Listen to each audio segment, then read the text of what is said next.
दोस्तों स्वागत है आप सभी का हमारे इस YouTube channel question for exam में। दोस्तों आज की इस वीडियो में हम आप सभी को 10वीं कक्षा के मैथमेटिक्स का ऐसा इम्पोर्टेंट वीवीआई ऑब्जेक्टिव क्वेश्चन का सलूशन बताएंगे जो कि आपके मैट्रिक बोर्ड परीक्षा 2023 में 100% पूछे जाएंगे।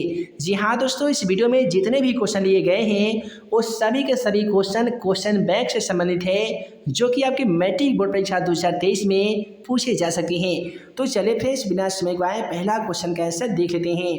है दोस्तों, जैसा कि आप सभी मोबाइल स्क्रीन पे आज का पहला सवाल क्वेश्चन नंबर 28 को देख पा रहे हैं। पहला सवाल कहता है कि 8 sec square theta minus 8 ten square theta बराबर क्या होता है।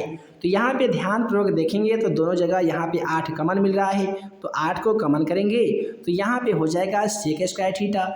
माइनस में है 8 टेन स्क्वायर थीटा, तो 8 को हम कॉमन कर लिए हैं तो यहाँ पे केवल बचा होगा टेन स्क्वायर थीटा, है ना जी। अब हम लोग क्या करेंगे कि 8 को 8 लिखेंगे। मैथमेटिक्स का नियम है कि कोश हटता है तो गुना लिखते हैं। अब इसका एक फार्मूला होता है कि sec square theta minus ten square theta का मान कितना होता है, तो 1 होता है। अब 8 में यदि 1 से गुना करेंगे तो प्राप्त संख्या 8 होगा। यही आपका क्वेश्चन का सही जवाब हो जाएगा जो कि ऑप्शन सी में दिया गया है। उसके बाद में अगला सवाल क्वेश्चन नंबर 29 को देख लीजिए। क्वेश्चन नंबर 29 कहता है कि cos 48 degree minus sine 42 degree का मान क्या हो जाएगा। देखिए इसका आसान सा एक ट्रिक जान लीजिए कि जब भी यहाँ पे माइनस दिया गया हो तो हमेशा उसका आंसर 0 आता है। यदि यहाँ पे प्लस दिया गया हो तो हमेशा उसका आंसर 1 आता है। हालांकि मैं इसे बनाकर भी दिखा देता हूँ। दिया गया कि कॉस 48 डिग्री, तो आपको लिखना होगा कॉस इंटू 90 में से 48 घटाइएगा तो जाहिर सी बात है 42 हो जाएगा। माइनस में है साइन 42, इसे सेम टू सेम लिख दीजिए साइन 42 डिग्री। अब आप सभी को फार्मूला मालूम होगा कि कॉस इंटू 90 माइनस थीटा बराबर साइन थीटा होते हैं, तो हम यहाँ पे साइन लिखेंगे और थीटा का मान 42 डिग्री है तो 42 डिग्री लिखेंगे। और यहाँ पे जो आप साइन 42 डिग्री देख पा रहे हैं इसे हम लोग सेम टू सेम लिखेंगे। आप सभी को बता दें कि sine 42 degree minus sine 42 degree चाहे तो हम इसे घटा देंगे तो भी आंसर 0 आएगा, या साइन 42 डिग्री में से साइन 42 डिग्री को घटा देंगे तो भी इसका आंसर 0 आ जाएगा। तो इस प्रकार से क्वेश्चन का सही जवाब ऑप्शन ए होगा 0। के बाद में अगला सवाल क्वेश्चन नंबर 30 को हम लोग देखें तो क्वेश्चन नंबर 30 कहता है कि एक उदग्र स्तंभ की ऊंचाई 7√3 मीटर है और उसकी छाया की लंबाई 21 मीटर है, तो प्रकाश स्रोत का उन्नयन कोण कितना डिग्री हो जाएगा। तो सबसे पहले हम इस प्रकार से एक स्तंभ बना लेंगे जिसकी ऊंचाई क्वेश्चन के अकॉर्डिंग 7√3 मीटर दिया गया है और इस स्तंभ की जो छाया की लंबाई है वो 21 मीटर दिया गया है। तो हमें इस त्रिभुज में ज्ञात करना होगा कि इस प्रकाश स्रोत का उन्नयन कोण कितना डिग्री हो जाएगा। तो यहाँ पे P का मान भी दिया गया है और B का मान भी दिया गया है। तो दोस्तों त्रिकोणमिति में tan का फॉर्मूला होता है tan थीटा बराबर P/B होती हैं। अब देखिए P का मान क्वेश्चन के अकॉर्डिंग कितना है, तो 7√3 है तो 7√3 लिखेंगे। B का मान दोस्तों 21 है तो हम यहाँ पे 21 लिखने वाले हैं। अब देखिए 7 21 को काटेगा 3 मरतबे, तो यहाँ पे √3/3 हो गया है। अब हम लोग क्या करेंगे कि √3/3 का परमीकरण करेंगे, यानी √3 से गुना करेंगे और √3 से भाग करेंगे। इससे क्या होगा कि √3 में √3 से गुना करने पे 3 हो जाएगा और 3 में √3 से गुना करने पे ये आपका 3√3 हो जाएगा। अब हम 1 से यदि 3 से 3 एक मरतबे काटा देंगे तो 1/√3 हो जाएगा। और आप सभी को मालूम होगा कि tan में 1/√3 कितने डिग्री का मान होता है, तो 30 डिग्री का मान होता है। यानी क्वेश्चन का सही जवाब ऑप्शन ए हो जाएगा 30 डिग्री।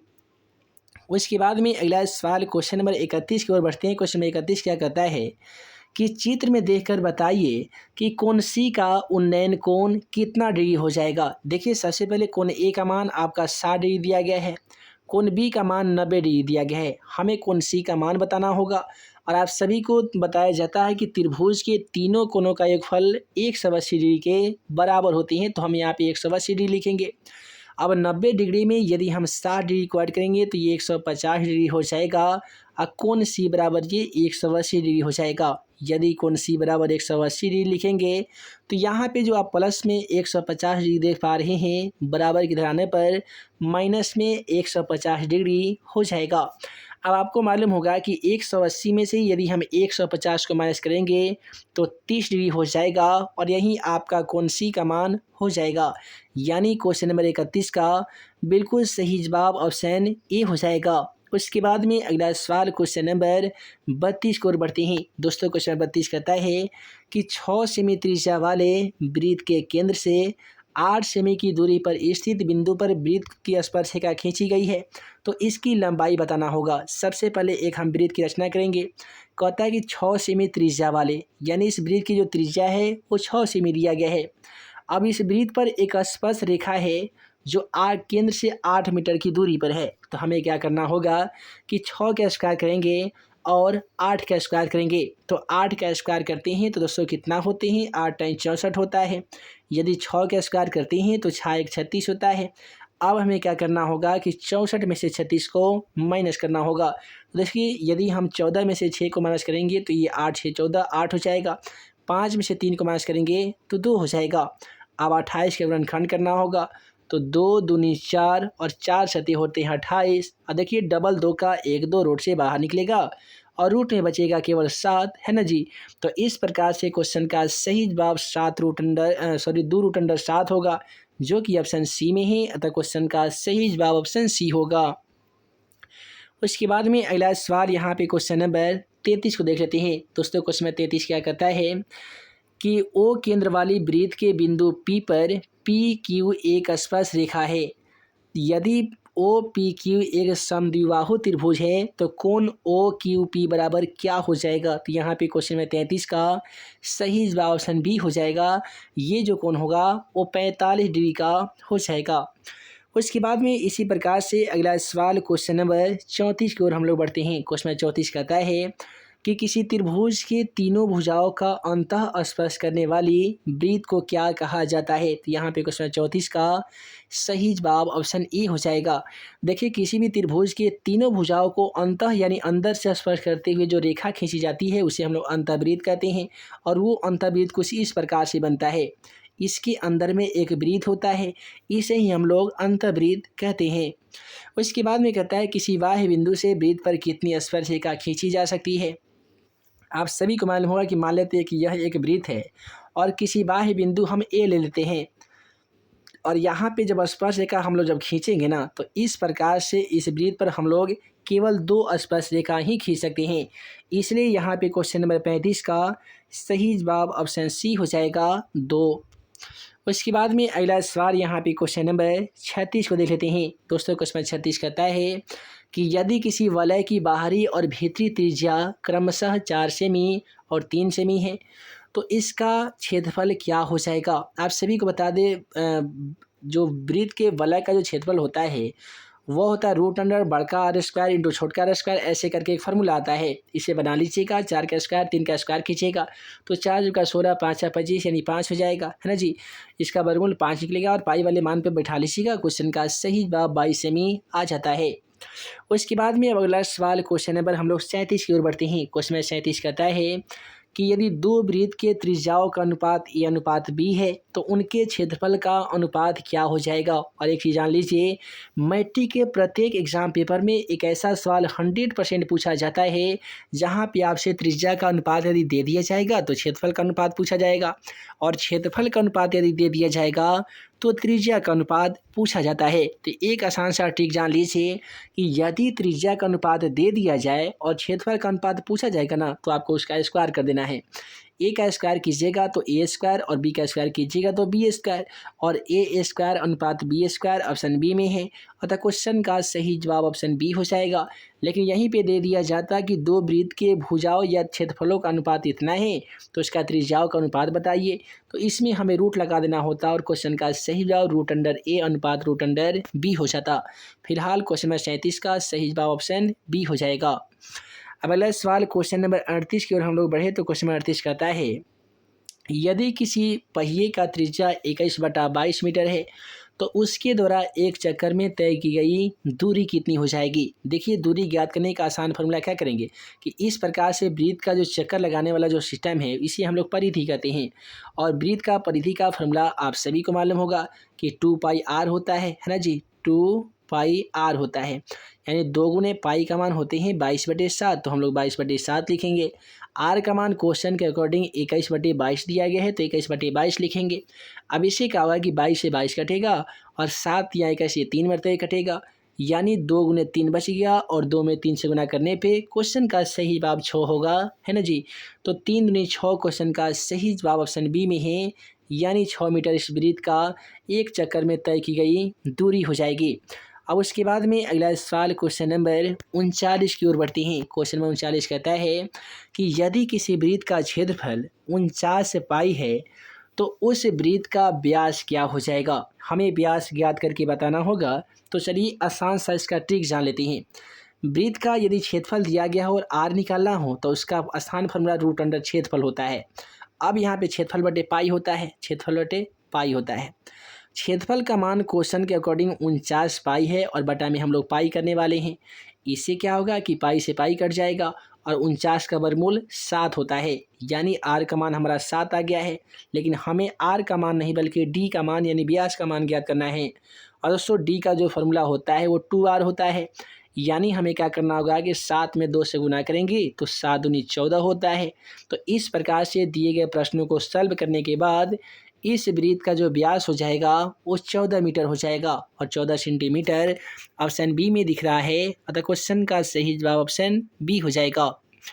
उसके बाद में अगला सवाल यहाँ पे क्वेश्चन नंबर 40 को बढ़ते हैं। क्वेश्चन नंबर 40 को देख लीजिए। कहता है कि 2 बेलन के त्रिज्याओं का अनुपात 2:3 है, तो उसकी ऊंचाई का अनुपात यदि 3:2 है तो उसके आयतन का अनुपात क्या हो जाएगा। आसान सा शब्द जान लीजिए कि जो त्रिज्या का अनुपात दिया जाता है वहीं आयतन का भी अनुपात होता है, यानी 2:3 क्वेश्चन का सही जवाब ऑप्शन ए हो जाएगा।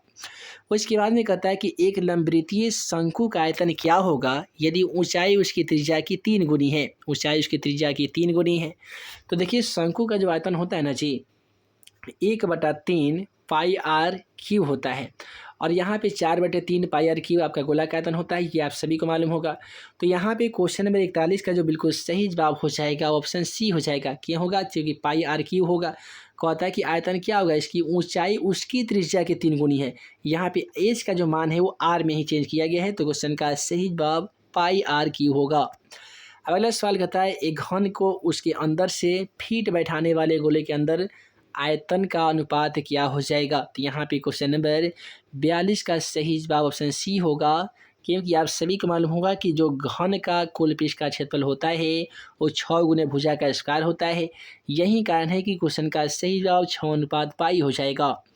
अब कहता है कि 5 सेमी किनारे वाले घन को 1 सेमी किनारे वाले कितने घनों में विभक्त किया जा सकता है।